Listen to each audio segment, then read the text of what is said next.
And here is the Writer's Almanac for Wednesday, November the 11th, 2020. Veterans Day, honoring Americans who served in the armed forces. Originally called Armistice Day because it was on this date, 1918, the Allies and Germany signed an armistice agreement to end World War I. By late summer 1918, the war had become unpopular in Germany. In early October, the Chancellor Max von Baden sent a telegraph to Woodrow Wilson requesting a ceasefire. And Wilson said he wouldn't negotiate while Kaiser Wilhelm remained in power. So Wilhelm abdicated, fled the country on November 10th, and the new civilian government quickly said they would sign an armistice on whatever terms the Allies put forward. Essentially, it gutted the German military of its supplies. Germany had to agree to accept all the blame, pay all the reparations for the war, which German leaders viewed as extremely punitive, but they were in no position to do anything but agree to the terms. It was signed, the armistice, outside Paris, 6 o'clock in the morning in a railway carriage, took effect 5 hours later, at the 11th hour of the 11th day of the 11th month. It's the birthday of the comedian Jonathan Winters, born in Bellbrook, Ohio, 1925.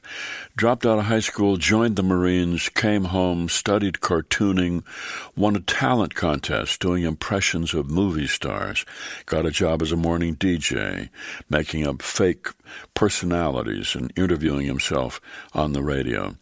Went to New York, tried to make it as a stand-up comedian, and instead of doing impressions of celebrities, which other comedians did, he created his own characters, starting with an old woman named Maud Fricker, based on an aunt back in Ohio who had taught him to play poker and drink wine when he was 9 years old, and Elwood P. Suggins, who used to be fire chief until they realized that he was the one who was setting all the fires.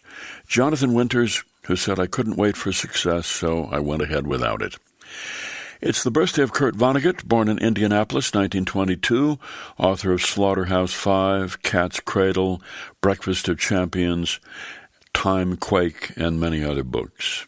He was the youngest child in the family, always desperate to get some attention, so he worked hard to be funny. He later said, "That's what my books are, now that I'm a grown-up, mosaics of jokes."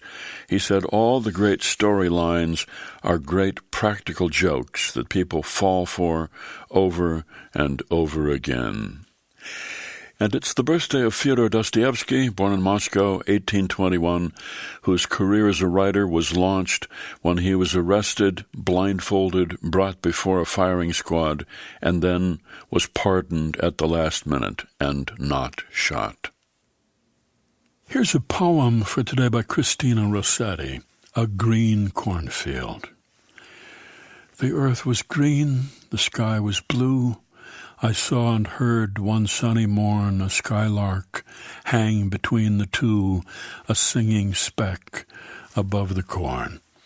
A stage below, in gay accord, white butterflies danced on the wing, and still the singing skylark soared, and silent sank and soared to sing. The cornfield stretched a tender green to right and left beside my walks. I knew he had a nest unseen somewhere among the million stalks.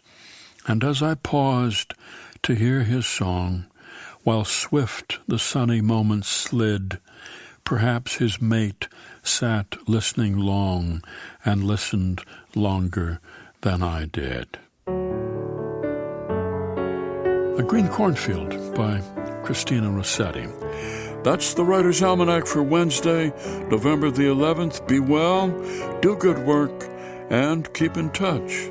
Pre-order your copy of Garrison Keillor's long-awaited witty and insightful memoir, That Time of Year, A Minnesota Life, at GarrisonKeillor.com.